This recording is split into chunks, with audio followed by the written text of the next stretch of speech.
Okay, welcome. We are going to be doing a project in which we are making a triangle, and inside of the triangle we will be making a series of holes that need to be placed in the proper spot. So we are going to start again with a new drawing. So I'm going to go up to the upper left-hand corner. I see the white sheet of paper. I click on it. Now I have the standard IPT that's selected. It's typically selected already. And then I click the create button. Give it a second. Don't keep clicking. It takes a minute. When it does come up, I should see this blank gray screen. And now I am going to go over here. Every drawing we start, we're going to start with a 2D sketch, right? So click on the picture for 2D sketch. I get these three planes. They look like brown panes of glass. It doesn't really matter which plane you select.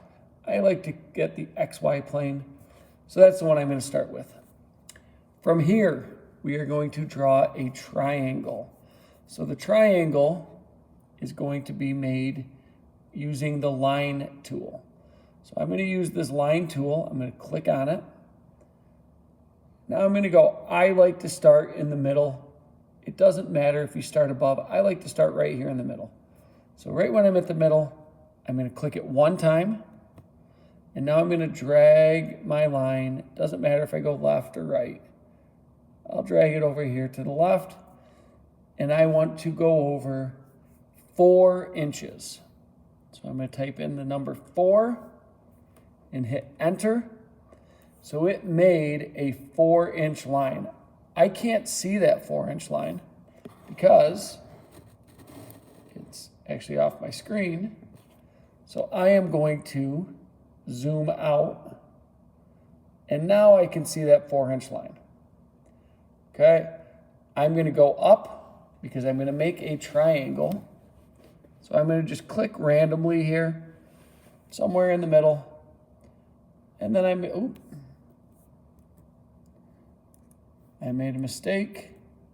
I should not have clicked. I accidentally clicked the button. If you do that, that's fine.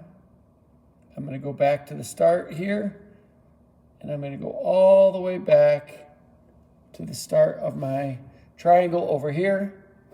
I could tell that I'm on my triangle because I could see that green dot. If it's yellow, I didn't get back to the start.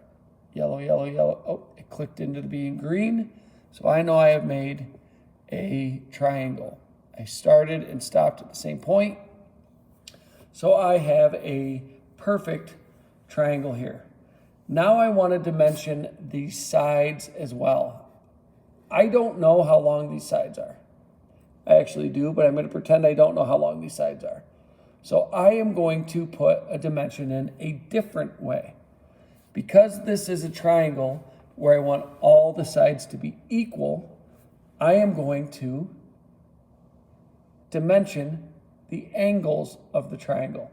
And by making the angles the proper size, it should and it will make my triangle equal on all sides. It's going to be an equilateral triangle. So I'm going to click the dimension tool up here. And then I'm going to say, I want this line and this line, and an angle button is going to come up. So if I say from this line here to this line here, and I could see it turned it into an angle, and I click on it, now I chose an angle of 26 or 28.6 degrees. I want that to be 60 degrees. So I type in 60 on my keyboard, and then I hit enter. Or I could click on the X, but or the check mark. I'm going to hit enter. So it made that one side 60 degrees. It also made my triangle so big I can't see it. So I'm going to zoom in. Again, that doesn't look like all the sides are the same, and they're definitely not. What I want to do is now see what this angle from here to here is and make it 60. So I click, and then when I come down here, you can see it's actually telling me that it's going to make this an angle. And I say, yep, that is what I want to do. So I click it, and now I chose an angle of 32.8 degrees. Again, that's not what I want. So I'll type in 60 again. And this time, just to show you, I will click on the check mark, and it does the same thing. So now I have a triangle that is 60 degrees, 60 degrees, and if you learn in math class that every triangle has to be 180 degrees, that means that my top angle is also 60 degrees. And if I want to check it, I could click on this side, unless you don't click on the right side, correct side. I'll click on this again, click, click. And it is telling me that it is 60 degrees as well. If I try to click this, it's going to tell me adding the dimension will over-constrain your sketch. Choose to accept to create a driven dimension. It's basically telling me I don't really want to do that. So I'm going to hit cancel. And the reason I don't want to do that is because if I lock that in, then all of the angles are locked in and they have to be 60 degrees.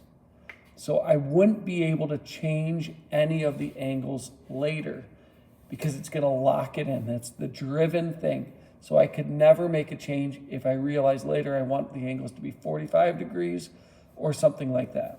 So I could have kept it because I know I do want them to be 60 degrees, but I'm not going to. I don't like over constraining if I don't have to. The computer knows this is 60, this is 60, and then it would know that that's 60. Also, if I wanted to check, I could check and see the length of the line here. It is 4 inches, which makes sense because if the angles are the same, the lines are going to be the same as well.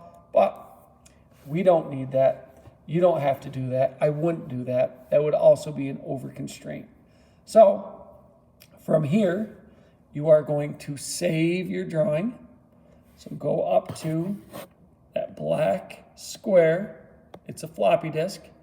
You're not sure what floppy disks are because you're young, but I know that's a floppy disk, so it means save. You click it.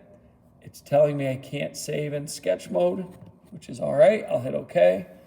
It turns it. It takes me out of sketch mode, and now I can save it. I like to save it in my desktop so I can see it later, and I am going to save this as triangle, and then I can either hit enter or I can click the save button. So I have it saved as triangle. Okay, and that is all for step 1.